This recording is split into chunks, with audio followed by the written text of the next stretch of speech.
Shivashankari. I'm Nilesh Kumar. So like initially she was very shy, but throughout the time, with the respective time, she learnt a lot. She picked up the pace, and she is a very sincere and hardworking student.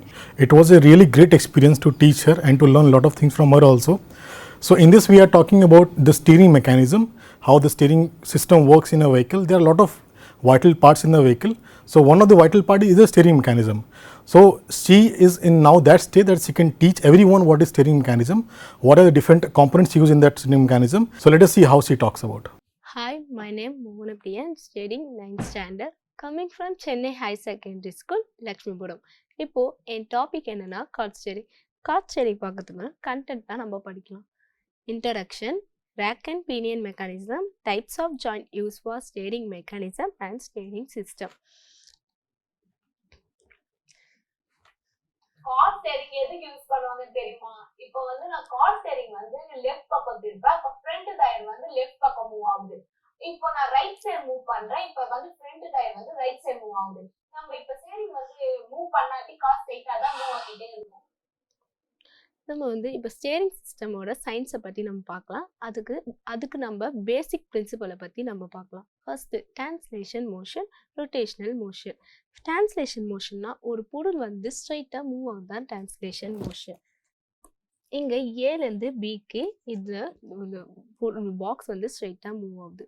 Rotational motion ஒரு மையப்புள்ளியை வச்சு சுற்றி வர்றது தான் rotational motion. இந்த மையப்புள்ளி பேர் center of rotational. Rotational to translation motion convention. இப்போது figure ஏல வந்து இது கீழே ஒரு பாக்ஸ் இருக்குல்ல, அதுதான் பார். மேலே ஒரு சர்க்கிள் மடிக்கல, அதுதான் disc. Bar and disc. Figure ஏல வந்து நான் பாரை வந்து லெஃப்ட் சைடு மூவ் பண்ணுறேன், டிஸ்க்கு வந்து கிளாக் வைஸில் மூவ் ஆகுது. ஃபிகர் வீல பாரை வந்து நான் ரைட் சைடு மூவ் பண்ணேன், டிஸ்க்கு வந்து ஆன்டி கிளாக் வைஸில் மூவ் ஆகுது. இது மூவ் ஆகும்போது கீழே விழுறதுக்கு சான்சஸ் இருக்குது. இதை தடுக்க தான் நம்ம பாரில் தீர்த்து வச்சுருக்கோம், டிஸ்கில் தீர்த்து வச்சுருக்கோம்.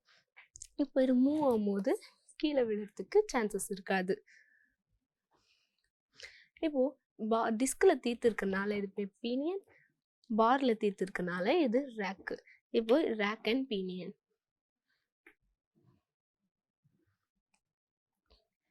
ஃபிகர் ஏல பார் மேலே தீர்த்து இருக்கு, அப்போ அது ரேக்கு.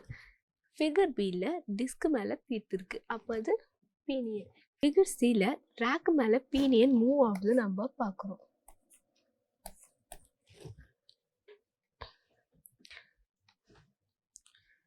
யூனிவர்சல் ஜாயிண்ட்னா ஸ்டேரிங் ராடையும் பீனியனையும் ஒரு ஆங்கிளில் நம்ம கனெக்ட் பண்ணுறோம். அது கொடுக்காட்டி நிறைய ஸ்பேசஸ் தேவைப்படும். ஸ்டேரிங் ராடையும் பீனியனையும் கனெக்ட் பண்ண நம்ம காரில் ஸ்பேசஸ் கம்மி பண்ண யூனிவர்சல் ஜாயிண்ட் யூஸ் பண்ணுறோம். ஃபிகர் ஏல பால் ஜாயிண்ட். பால் ஜாயிண்ட்னா இதுதான் பால், இதுதான் சாக்கெட். இந்த பால் ஜாயிண்ட் எதுக்கு யூஸ் பண்ணுறோன்னா ஸ்டேரிங் ராடுக்கு பைவோட்டிங் பண்ணுறதுனால இதை யூஸ் பண்ணுறோம். ஃபிகர் பியில் ஸ்டேரிங் நெக்கல் எதுக்கு யூஸ் பண்ணுறோன்னா டைராய்டுக்கும் வீல் ஷாஃப்ட்டுக்கும் பைவோட்டிங் பண்ணனால இதை யூஸ் பண்ணுறோம். ஸ்டேரிங் வீல்னா இந்த குட்டி சர்க்கிள் இருக்குல்ல, இது பேர் தான் பாஸ். பெரிய சர்க்கிள் பேர் தான் கிராப் ஹேண்டில். இப்போது பாஸோட ரேடியஸ் வந்து R1, கிராப் ஹேண்டில் ரேடியஸ் வந்து R2. இப்போது இது சுற்றுறதுக்கு நம்மளுக்கு ஒரே டார்க்கு T தான் தேவைப்படுது. இப்போது இதோட ஃபோர்ஸ் வந்து பாஸோட ஃபோர்ஸ் வந்து F1, கிராப் ஹேண்டில் ஃபோர்ஸ் வந்து F2. இதோட ஃபார்முலா சொல்லிட்டு நான் இதை எக்ஸ்பிளைன் பண்ணுறேன். T is equal to F1 into R1 is equal to F2 into R2. இப்போ பாஸோட ரேடியஸ் வந்து ரொம்ப கம்மி, அப்போ அது ஃபோர்ஸ் ரொம்ப அதிகம். அதனால நம்மளால ரொம்ப ஃபோர்ஸ் கொடுத்து திருப்புற மாதிரி இருக்கும். ஆனால் கிராப் ஹேண்டில் ரேடியஸ் வந்து ரொம்ப அதிகம், அது ஃபோர்ஸ் ரொம்ப கம்மி. அதனால நம்மள ஈஸியாக லெஃப்ட் அண்ட் ரைட் மூவ் பண்ண முடியும். இதுதான் ஸ்டேரிங் வீல், இதுதான் steering rod, universal joint, pinion, rack. இது மொத்தமாக சேர்த்தா கியர் பாக்ஸ்ன்னு சொல்லுவாங்க. இது tie rod, steering knuckle, ball joint, king pin and wheel. இப்போ வந்து நான் ஸ்டேரிங்கை வந்து லெஃப்ட் சைடு மூவ் பண்ணுறேன், அப்போ ஸ்டேரிங் ராட் ஆன்டி கிளாக் வைஸில் மூவ் ஆகுது. யூனிவர்சல் ஜாயிண்ட் பீனியனை ஆன்டி கிளாக் வைஸில் மூவ் பண்ணுது. அப்போ ரேக் வந்து ரைட் சைடு மூவ் ஆயிடுது. அப்போது tie rod right side move ஆயிடுது. அப்போ ஸ்டேரிங் நெக்கல் கீழே இறங்கிட்டு கிங் பென் மேலே போயிடுச்சுன்னா இது லெஃப்ட் சைடு மூவ் ஆகிடும். இப்போ நான் ஸ்டேரிங்கை ரைட் சைடு மூவ் பண்ணுறேன். இப்போ நான் ஸ்டேரிங்கை வந்து ரைட் சைடு மூவ் பண்ணுறேன். அப்போ steering rod right side clock வைஸில் மூவ் ஆகுது. யூனிவர்சல் ஜாயிண்ட் பீனியனை கிளாக் வைஸில் மூவ் பண்ண வைக்குது. அப்போ ரேக் வந்து லெஃப்ட் சைடு போயிடுது. டை ராட் லெஃப்ட் சைடு போயிடுது. ஸ்டேரிங் நெக்கல் கீழே இறங்கி கிங் பென் மேலே போயிடுச்சுன்னா இது வந்து ரைட் சைடு மூவ் ஆகிடும். என்னதான் நம்ம ஸ்டேரிங் சிஸ்டம் யூஸ் பண்ணாலும் ஸ்டேரிங் ஆக்ஷனில் ஸ்டேரிங் வீல் சுற்றும் போது வெயிட் ரெசிஸ்டன்ட் ஆனால் அது ரொம்ப கஷ்டமாக இருக்கும்ல. இதை ஈஸியாக்கிறதுக்காக நம்ம பவர் ஸ்டேரிங் சிஸ்டம் யூஸ் பண்ணுறோம். சாதாரண ஸ்டேரிங் சிஸ்டமில் டிரைவர் தான் ஸ்டேரிங் பண்ணுறதுக்கு தேவைப்படுற மொத்த ஃபோர்ஸையும் கொடுக்கணும். ஆனால் பவர் ஸ்டேரிங் சிஸ்டமில் ஒரு எக்ஸ்ட்ரா சப்போர்ட் கொடுக்கும் ஸ்டேரிங்க்கு. இதுதான் ஸ்டேரிங் வீல், இதுதான் ஸ்டேரிங் ராட், இதுதான் டார்க் சென்சார், இதுதான் கிங் பென், பால் ஜாயிண்ட், இது மொத்தமாக சேர்த்தா கியர் பாக்ஸ், இது வந்து பிளஞ்சர், இது சிலிண்டர், இது வந்து பம்ப், இதுதான் ECU. இதுதான் ஸ்டேரிங் நெக்கல் வீல். இப்போ வந்து நார்மலாக ஸ்டேரிங் சிஸ்டமில் steering wheel, gear box, tie rod, king pin, ball joint இது 5மே பவர் ஸ்டேரிங் சிஸ்டம்லேயே இருக்கும்.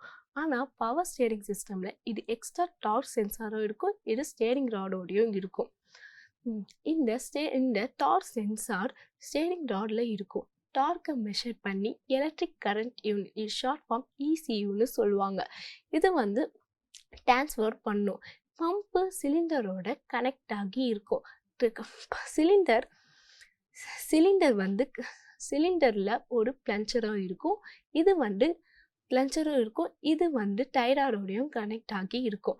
இந்த ஃபிகரில் இருக்க மாதிரி நான் வந்து காரில் ஸ்டேரிங் சிஸ்டம் ரொம்ப முக்கியமானது எல்லாருக்குமே தெரியும். கார் வந்து இப்போ ஸ்டேரிங் காரில் இல்லைன்னா நம்மளால் காரை யூஸ் பண்ணவே முடியாது. அது அப்படி ஒரு பொருள் மாதிரி தான் நம்ம நினச்சிப்போம். இப்போ ஸ்டேரிங் இருந்தால் நம்ம லெஃப்ட் ஹேண்ட் ரைட் திருப்பலாம், ஸ்ட்ரைட்டாக மூவ் பண்ணலாம், எல்லாமே பண்ணலாம். நான் வந்து இது நல்லா புரிஞ்சு படித்தேன். நீங்களும் இது நல்லா புரிஞ்சு படிப்பீங்கன்னு நான் நம்புகிறேன்.